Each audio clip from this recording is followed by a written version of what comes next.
To the next topic, purpose. Say it with me, katuyuan. Katuyuan tanan, kitang tanan na ay purpose. Amen. Dili ka tsamba. Dili ka aksidente lang. No? Walay tsamba. Naglingkod ka diri karon, dili tungod kayon sa man. Ikuha manggod ko. Nag-invite manggod ko nga na. No, dili tsamba nga naa ka diri. Dako kay plano ang Ginoo sa imong kinabuhi. Sultian ka na ko, ana. Tungod sa kadako, tungod sa kanindot, sa plano sa Ginoo, sa imong kinabuhi, wa ka kabalo kung unsa na. Wa ta nakabalo kung unsa na. Noong ato lang nga mahitabo, ug mahitabo, gyud na. To your 1,000 generation pag yun. No, to your family, to your children. Amen ba? Amen. We will talk about this time we will talk about the blood of Jesus that was shed from His feet. Ang dugo sa Ginoo nga niagas gikan sa iyahang mga tiil. We are only able to reprocess God's direction for our life when we truly understand that God created us with a purpose. Pag wala ka kabalo nganong nangalagad ka, kung wa ka kabalo unsay imong tawag, kuyog-kuyog lang gyud ka kanunay. Hangtod nga mawala na ka. No, dapat makabalo ka karon nga naa kay tawag. Ingnan mo kagalingon na ako'y tawag. Kusga ka na makadungog imong hunahunag kasing-kasing. Hallelujah. Ang dugo sa Ginoo nga naula gikan sa iyang mga tiil, mao na ang na-restore. Mao na ang rason nga na-restore imong purpose, nga naa kay purpose. Sa dihang ang Ginoo nabuhi pa diri sa kalibutan, sige siya glakaw-lakaw, maski asa siya mag-adto. Kay nga naman, iyang gisunod ang sugo sa amahan nga langit nun. Adto siya mag-ayo siya masakiton, mag-ampo siya, magbanaw siya mga patay, maghinginlan siya mga nademonyohan dira. Ang mga nanginahanglan og gugma, iyang pakitaag gugma. Ang mga bata, iyang gipanalanginan. Iyang tiil kada adlaw naglakaw nga naay katuyuan. Iyang mga tiil kada adlaw naglakaw sa purpose sa amahan nga langit nun, nganong iyang gibihan ng himaya dito sa langit. Faithful kaayo. No, sa tanang pagkamaayo sa Ginoo sa amahan nga langit nun sa iya. Even faithful in the midst of suffering and betrayal. Kada adlaw gyud, wa gyud sipiat ang Ginoo. Even to the point nga gilansang iyang mga tiil. Kanunay siya nga naglakaw sa kabubuton sa amahan nga langit nun. And sa diha nga gilansang na iyang mga tiil, nalipay ang yawa. Nagkatawa ang mga demonyo. Basi nakahaliluya to sila ron sa ba. No, namakpak sila. Ayaw mo pa makpak. Dito bakpak, di mo ta demonyo. Namakpak sila. Kaya nga naman, sa wakas, kining tiila ni nga produktibo kaayo, kining tiila ni nga sige lakaw mas kinasa, sig pangguba sa gingharian sa kangit-ngit na lansang nagyod sa wakas. Waan na tuwa, nagkadugo na. Wala kabalo ang yawa.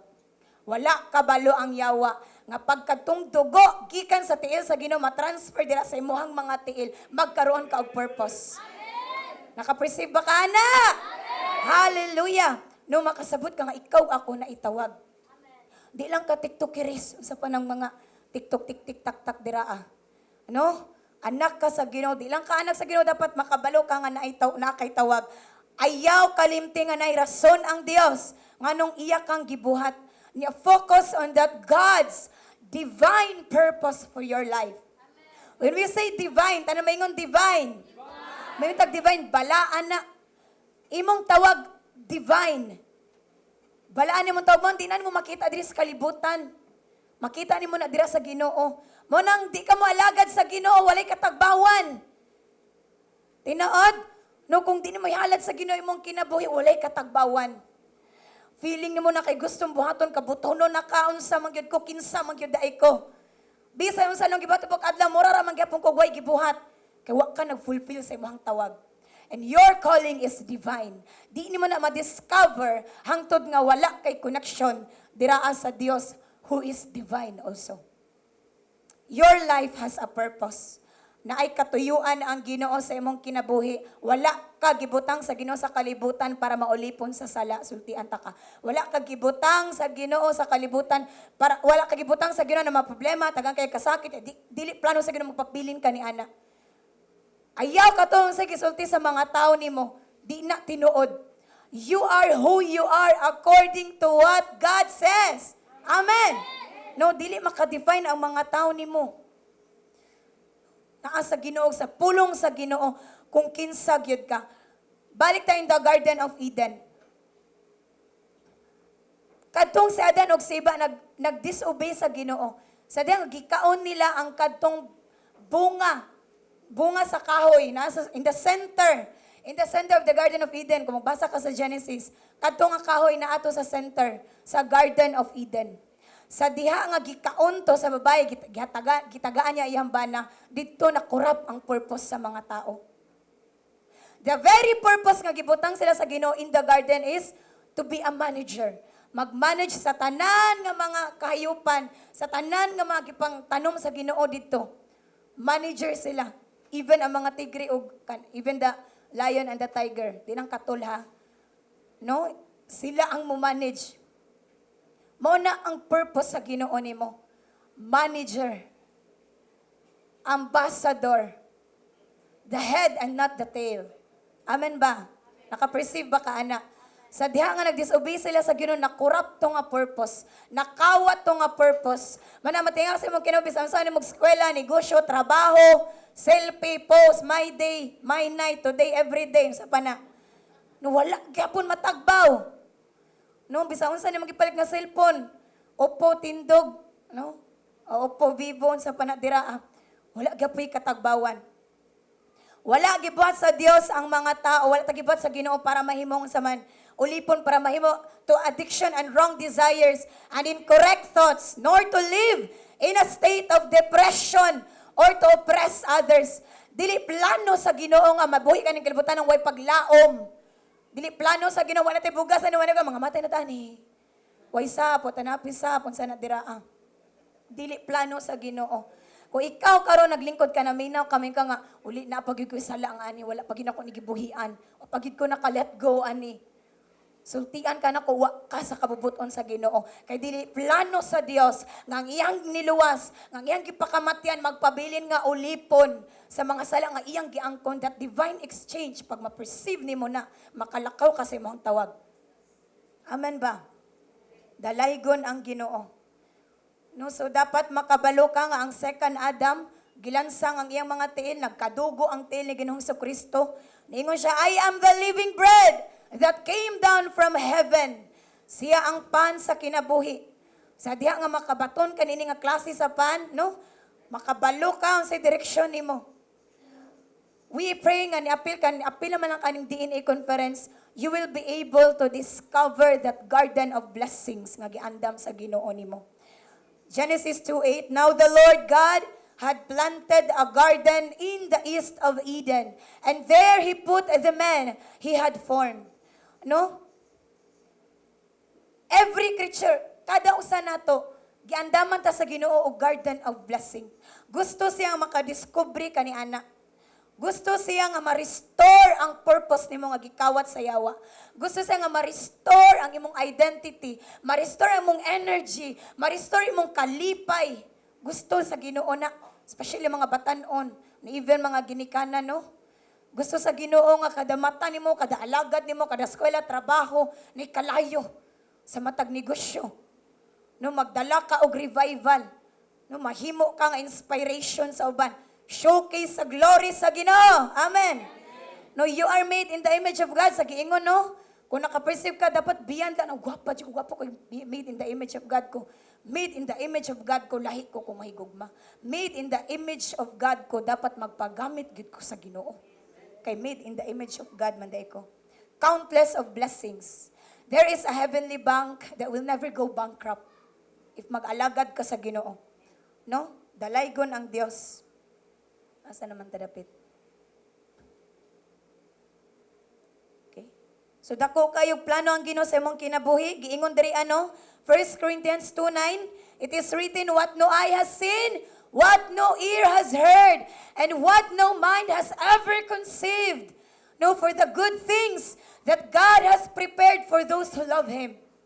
Dagko kay nga mga butang, nga wala ni bisan mata nakakita, kung unsa na.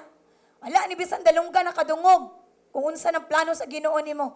Wala ni bisan unsang ka-bright nga utok ang naka-perceive, kung unsa kanindot, unsa ka mga dagko nga butang ang gi-prepare ni Lord para nimo. When I started to serve the Lord, kabalo gid ning mga uban diri di ko ma-approach. No, kasi kira mugtok sa daplin. No, hadlok kayo tan-awon, hadlok kay hikabon, hadlok kay tagdon. Wala ko ga-expect. Pila na kayo sabi nila ba, wala ko ga-expect nga mag-speak ko, nga magdala ko sa pulong sa Ginoo. And I know nga naapay greater, unsa pa ka nimo dira karon nga naminaw ka. No, we declare nga sevenfold ang imong madawat. Who will shout, I receive? Hallelujah. No, sa verse po sa pulong sa Ginoo, Jeremiah 29:11. For I know the plans that I have for you, declares the Lord. Plans to prosper you and not to harm you. Plans to give you hope and a future. Lik-on kay na nga saad. Di na maikakumpara nga saad sa bisan kinsa nga mo chat nimo.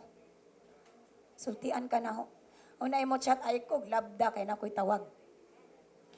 Lig-on kay na nga saad. Imo mga ginikanan kinsay na mga maayo kay nga ginikanan diri no. Naa sila nindot nga mga plano sa imong kinabuhi pero kini nga saad sa Ginoo di gyud mapiog. Amen ba? No, so mo nang kami diri pabuangay na gyud kung mga lagad sa Ginoo. Patay kung patay mga lagad sa Ginoo kay ngano man nakasabot ko mismo nga way laing lig-on nga saad nga akong angay nga kuptan kundi kining liman kan ang plans to prosper you and not to harm you. Lord, grabe ka nindot nga saad. Si Bibian lang ito Lord na makasasala nga gitagaan ni magsaad nga ngani. Plans to give you hope and a future. Sobra pa sa saad nga, magminyo tayo, balay tayo, ng mga anak. Oh. Sobra pa sa saad nga na, grabe kanindot nga saad. Kung makasabot ka karon, ay nako, inigawas ni mo diri, non-stop ka nga mga lagad sa Ginoo. Kung kasabot ka nga, dako kay kag-utang sa Ginoo, unya dako kay saad ang Ginoo nimo, pangalagad na, unstoppable. Amen.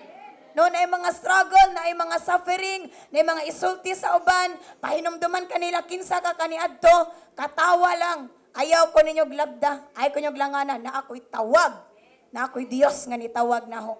Kinahanglan, i-fulfillin ako. You have a calling. Pag di ni mo na ma-fulfill ng calling nga naani mo, dili na ikaw. Dapat makasabot ka, anak. I have a calling. Kung di na ko ma-fulfill ng calling nga gihatag sa Ginoo nako, dili na ni si Vivian. Dili na ni ako kung di na ko na ma-fulfill nga calling. I have a vision. Naatay vision tanan. It may tarry. Pwede nga malangan. Pwede nga malaos na kaanapan na makita ni mga vision. But I tell you the truth, the Lord will never fail to accomplish that in your life. Amen. Talaygon ang Ginoo. No, so God's divine finances, no, ang purpose sa Ginoo nga di ta magkalisod in all area sa ato ang kinabuhi. Ang plano sa Ginoo sa atong kinabuhi nga matuman niya ang iyang mga saad diri nato. And that promises nga na in store ni Lord para nimo ug para nako, di gyud na magkahitabo kung di ta mo alagad niya. Dako nang binangkal kung maingon ka nga akong i-fulfill ang calling ni Lord para nako. I will live my purpose. Nya tuwa ka dito sa darkness. Nibalik ka sa darkness diin kag ibot sa Ginoo. Idala kanya sa kayag, inibalik yun ka sa kangit-ngit. No, so every day, inigmata mo. Before ka mulakaw, asa ka mulakaw, Lord, I apply your blood from your feet, Ginoo. Right now, Lord, sa akong paglakaw, ma-inline, ma-intune ka nunay sa imuhang kabubuton. Ma-fulfill na ako ang calling, Ginoo. Ang apel ka house worship, no, musimba ka, simba ko, musimba ka, unsa pa dire mo pambuhaton, musangyaw ka sa pulong sa Ginoo, then you are walking according to God's will and God's plan. Kani adto wala pa ka dira sa Ginoo, dili pa ka maka-perceive na kini mong kanay mong tiil, kinatong tiil nga hugaw kaayo sa sala, maski asa tong kalibutanon hala adto dito, lakaw asa ang mga barkada binuhatan nga wala mi laway kaayo, muglakaw gyud gihapon. Mo na ang tiil nga oppress. No, gi-oppress sa yawa. Ang yawa may gatunog. Ang yawa mo ay nag-inject. Ang yawa may direct. Kung asab, no, kanang karon I declare kaninyong mga tiil, ma-restore, no, by the blood of Jesus from His feet, mulakaw na ka according sa kabubuton sa Ginoo. And I prophesy, no, 4, 5, 10 years from now, kanasuran inyong tumban. para sa pagsangyaw sa pulong sa Ginoo. You will end up seeing your feet nga nagsangyaw sa pulong sa Ginoo ngadto sa mga tawo nga nasa kangitngit. Gikuha na ka sa Ginoo gikan sa kangitngit. Mobalik pa ba ka magpadugang-dugang magdugangan pa ba nimo? No muadto na lang kaigo sa kangitngit para saman musangyaw. Dagan pa kay mga kinabuhi na sa kangitngit. Dagan pa kay mga dapit nga nasa kangitngit. Amen ba? The very reason nagilansang sa ang mga tiil sa Ginoo para imog ako mga tiil maglakaw na pud mangita sa mga masakiton, mangita sa kadtong mga depressed na padung na manggihikog. No imong ampuan, imong sultian sa pagkamaayo sa Ginoo. Amen. There is a tree that is the fountain of wisdom, and the only way to enter into the garden of divine blessing, that tree is the cross of Calvary. Ang kahoy nga maoy na bunga sa katong kala mong kahibalo nga gibawal sa Ginoo dili pa kaon nadan og niiba nasa sentro sa garden. And the Lord Jesus Christ break that curse of disobedience. Gibuntog, gilagnod, gibugto sa Ginoo. No, ang unsa man, ang tunglo sa disobedience, rebellion. Kining magyama-yama tag desisyon man God. Kining magsupak-supak ta, kining mag-disobey ta, kining mag-rebel ta. Pasabot ana, wa ka kay baon sa imong purpose. Wala kay baon sa imong tawag. Amen ba? Kay ngano magsupak-supak man. Buutan man, sobrang ka buutan, nagbuot-buot. No? Sobrang ka buutan intawon. Nagbuot-buot. Remember when the Lord Jesus Christ break that curse, gilansang ang Ginoo tulo ka cross asa dapit si Jesus at the center. At the center gihapon. No, so, lisod kaayo kung naka-perceive ka ani. Unya sa imong kinabuhi, di nimo himong sentro si Ginoong Kristo. Dapat sentro si Ginoong Kristo. Every time I heard that song, Jesus be the centered, makahilak gyud ko. Makahilak ko, and Lord, ikaw gyud ang sentro, Ginoo. Sa tanan nga ako ang mulukbak ko sa akong kinabuhi kaniadto ikaw ang nakitaan. Mulukbak mo tanaw ko sa akong kinabuhi sa unahan ikaw ang makitaan. It is easy for you to give up everything pag si Jesus ang center. Diba? Nadlawan na kay kasabot, magkita tani. Na po kay kasabot, magkita. Kato gini mo gigugma pag-ayo, magito imong imit. Give up nimo ng tanan. Diba? Nga na po si Ginoong Kristo sa imong kinabuhi. Pag siya ang sentro, give up nimo ang tanan. Hallelujah. Dalaygon ang Ginoo. No, sa akong kinabuhi, pressure sa ginikanan, mga parinte, mga higala, mga batchmates, barkada. Sa mga kaoy, kanang biyan, ano man, tuig kapi naman ka-graduate. Wala pa man ka nagtrabaho according sa kurso nga imong nahuman. No, dati makuan, matinag pa ko. But when I understand that the blood of Jesus gikan sa iyang tiil na ula para lang na ako, para ma-restore ako ang calling. No? I'm very sorry. Kay kabalo ko nga profession ni ang pag-alagad sa Ginoo. I am very sorry kay naka-perceive ko each single minute nga akong gispend para sa pagpangalagad sa Ginoo. Di gyud maikakumpara sa usa ka tuig nga pagpaningkamot nako para makatrabaho kumpanya sa paderaan. And I believe si muna ako ingnan makatawa ko day unsa man iwa ko'y trabaho pero feeling gyud nako madato gid ko sa umaabot nga makatuigan. Dato alas gid ko when it comes financial. Kay ngano man ang Ginoo mo pa-rise up. Dalaygon ang Dios ni ana. Pag nakabalo ka nga na kay tawag na kay calling bisan kinsa pa mo babag dira di ka mapiog. Yes, masakitan ka, but dapat makabalo ka nga healed and shielded na ka. Mapilo ka sa Ginoo, muluhod ka sa Ginoo. Lord, i-restore ko. I need your strength, Lord God. Na ako'y tawag, Ginoo mo, padayon ko. One time, Saturday evening, nagkagubot sa amo ang pamilya. No, gubot kayo sa balay, na ang papa, na hubog, niya si mama lang, magdita kayo na, naglupad na tanang manglupad dira. Just last, sa ito nga, buwan, very much. April, May di ay. No, ya, antod nga naabot sa punira, kadugo na gyud kay grabing rambol, sulod sa amoanggi, kanang boarding house.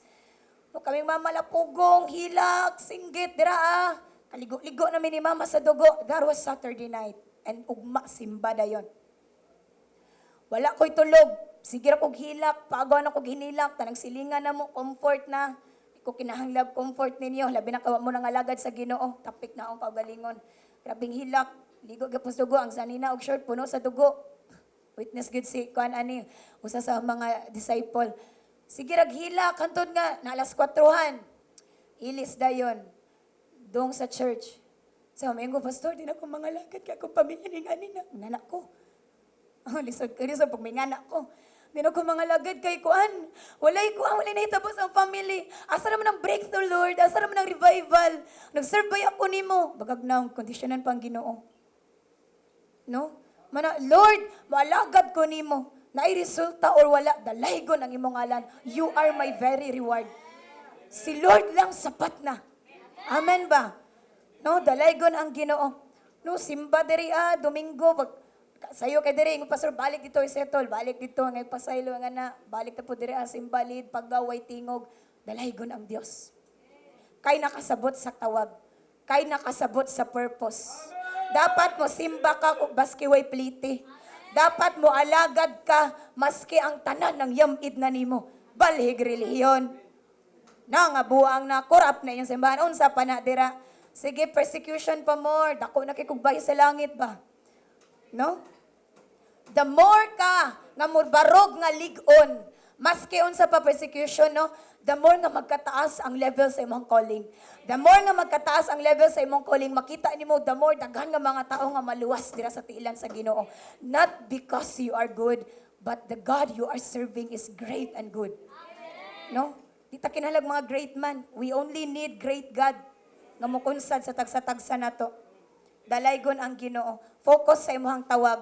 No, sa Biblia, dira nimo ma-discover. Each and every day, dira nimo ma-discover that you have a calling. Yung mga saad sa Ginoo, gihatag niya nimo, giprotektahan pag yun na sa Ginoo, giguard ka sa Ginoo. No, daily, you have to confess all the promises that God has given you. Karon dapat ma-discover nimo ang nga kay tawag. And be careful. Kay everyone will attack you. Negative thoughts, even yourself. Imong ko nimo galingon, wala oy, di nimo kaya. Pag sure dira, taga-kuan, taga-kaseta ra ka, taga-buoy ra ka, taga-asa ra ka. No, ay, why labot ang Ginoo gisa kagikan? Why labot ang Ginoo kung unsa imong nahuman? Ang tan-aw sa Ginoo nimo anak kaniya, i-raise up kaniya, establish kaniya. No, mao ni plano sa Ginoo sa imong kinabuhi. Broken family, broken sa pananang gibroken dira sa Ginoo, dili lang kanya i-heal, shielded, bag-ohon pagyutanan sa Ginoo. No, so ayaw pa apekto. Ayaw pa apekto sa mga ipangsulti sa mga tao. And also, ayaw na paghihugi ng mga tao nga makawala sa imong tawag. No, gusto ka mawini mo sila dira sa Ginoo kung dili gyud biyae. No, I am confident nga mosulti na kay nabuhat na ko na sa akong kinabuhi by the grace of God. No, ayaw gyud pailad, ayaw gyud patunto. Nga kanilang sa barkada sa eskwelahan unsa pa dira kung di na nimo biyaan, kay di nimo madala sa Ginoo, ikaw ang madala ana, mawala ka sa imong tawag. Ayaw ibaylo imong calling sa cellphone lang. Ayaw ibaylo imong calling, no, sa nibisan kinsa lang ang mga tao dira nahigugma nimo pero mangondisyon man pud lagi. No? So kinahanglan mo reflect kada adlaw. A lot of people will distract you. A lot of material things kini pagbantay. No, nakitawag sa Ginoo. Nya gamay ra nga lingaw sa kalibutan, malinga na dayon ka. Delikado kaayo na. No, dapat go. Amen ba? Kaya kung di ka mag-go, gagago tayo. Maggagago tayo ni. Kung di ta mo go. So you have a purpose. It has already been restored. All you need to do is to be faithful, to be committed, to walk according to that purpose, and to live according ana nga purpose. Amen ba? Ayaw ilimit inyo mo na para lang ni pastor, para lang ni kuan. Kung para ra namo ni kano sa magka-revival ang Bohol. No, dapat para nimo para natong tanan. Amen ba? Dalaygon ang Dios, so make it a reality in you. Never forget that Jesus is the only way. Dapat makasabot ka karon. Understand God's purpose for your life. Na nakay direksyon, iniglakaw nimo, inigmata nimo, naina po nag-adlaw. O dapat inigmata nimo magilakila ka, Lord. Gipamatap ako nimo Ginoo, di ko angay niini nga new day. Wa ko'y angay ini nga kinabuhi, Lord God. Therefore I must and I should fulfill my purpose. Dapat nga na. Amen ba? Dapat excited ka kada adlaw. Excited ka nga mobangon, excited ka nga mulakaw. The Lord will lead you to those people nga wala nagyoy intawi paglaom. gamiton ka sa Ginoo. Di kinahanglan nga anad ka mawali. Sa asa ka mulakaw no ana nga day na kay makatapad, sultihi dayon sa gugma sa Ginoo. Di ka kay ba mawali, di ka kay ba wala pa mo kay Bible verse, sultihi sa giyon sa kapagbago sa Ginoo. Your life will be a testimony. Amen. No, every testing, every trial, every challenges, ngay mo ang nasinati, that will become an inspiration ngadto sa mga katawhan. No, so every time nga bisan asa ka mo abot, na mag-invite mo dali adto ta, arita diri nga na always ask this question. Am I in the right place, Lord? Lord, tama ba ni nga na ako ani nga dapit? Lord, tama ba ni nga nakiguban-uban ko ani nga mga tao? Lord, sakto ba ni nga desisyon? Lord, I apply your blood, Ginoo. No, then surround good imong self. Ipasurround imong kaugalingon sa mga tao nga maka-lead nimo to that calling nga gihatag ni Lord nimo. Pasurround imong self, connected ka kanunay. Number 1 sa Ginoo, sa imong leader, sa mga tao dire sa church, no, sa mga tao nga nag-serve sa Ginoo. Amen ba? No, kay mauna makatabang na sila, ma-inspire ka na, ma-encourage ka na nila. Kay di pud lalim ang gipang-agian ana nila. No, nga nakapadayon sila sa ilang tawag dira sa Ginoo. So dalaygon ang Dios, siya magapanalangin, restored na imong purpose. Your feet right now shielded, protected by the blood of Jesus. Magsigana sa imong paglakaw kada adlaw, moatras ang yawa, move forward ka sa pagpangalagad. We will all stand as we pray. Hallelujah, Lord Jesus. Dalaygon ka sa walay katapusan. Thank you, Lord, for your blood, Ginoo. Manaula, gikan sa imong tilan right now. I-commit sa Ginoo, Lord, akong i-fulfill ang akong calling. Come on, open your mouth. Magampo dira sa Ginoo. Nakakay tawag, kabalugyot ka. Kabalugyot ka karon. Iikap sa Ginoo mong kasing-kasing. I-remind ka niya that you have a calling. Dili pa ulahi ang tanan. Dili pa ulahi ang tanan. You have places to conquer. Dagan kay mga kinabuhi ma-inspire sa imong testimony. Kabalo kaayo ka ni Ana. Kung ikaw nakasugod na ka, panibiya ka, this is your time. You are restored in your purpose. So di ang Ginoo karon, Lord, I apply your blood, Ginoo, from your feet. I perceive it. I receive it, Lord. Na ako'y purpose, na ako'y tawag, Ginoo. Dili ko basta-basta, Lord God. Hallelujah, hallelujah. Yes, Lord Jesus.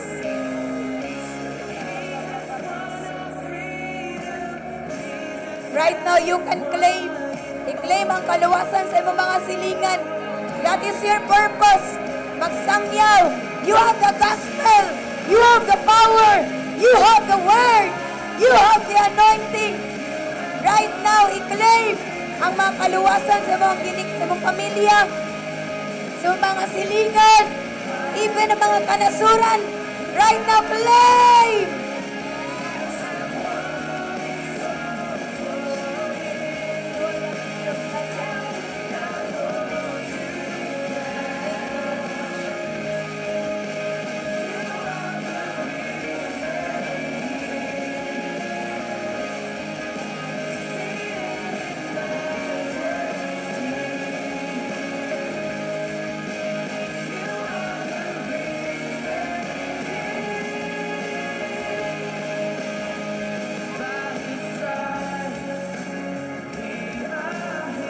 Father in heaven, in the mighty name of Jesus, and by the power of the Holy Spirit, dalaygon ka sa walay katapusan. Ikaw ang Diyos nga mapasentro sa tanan, Ginoo, sa mong kinabuhi, sa mong pamilya, sa mong kasing-kasing, sa mong unahuna, Lord God. And Lord, right now, I declare, I believe, and we agree, Ginoo, na ang purpose sa tagsa-tagsa, Lord God, restored in the name of Jesus. Na-reconcile naming tanan, Ginoo, dira sa imong tiilan, Lord God. And Lord, right now, kini mo mga tiil, Lord, maglakaw according to your will. We will live in the garden of blessings, Lord, that you have prepared, that you have installed sa tagsa-tagsa kanamo, Ginoo. And as you wear the shoes of the gospel, maski asa mi moabot, Lord God, among isangyaw, imong pagkamaayo, among isangyaw, Lord God, kung giunsa mi nimo pagbago, kung giunsa mi nimo pagigugma, Lord. Lord, send us. Bless our feet, Lord. Ang kanamong mga tiil, Ginoong Dios, Maglakaw kanunay sa imong kabubuton. Maoy mo dugmok sa buhat sayawa, sa matag dapit. May mo patayog, Ginoo, sa matag dapit. O patayog sa matag kanasuran, O Dios. Gamito ni mong tagsa-tagsa in a mighty way. I bless every heart. I bless every feet. I bless every people, Ginoo, nga naka-perceive karon. Imong gamiton in a mighty way. Kalayo, kalayo, kalayo sa pagpangalagad. Kadasig anointing, nabaw sa tanan. Always be moved by compassion, good Lord God, and passion for your name. Hallelujah to your name, Lord Jesus. We love you, we worship you, and we glorify your name. This is our prayer in Jesus' mighty name. Amen and amen.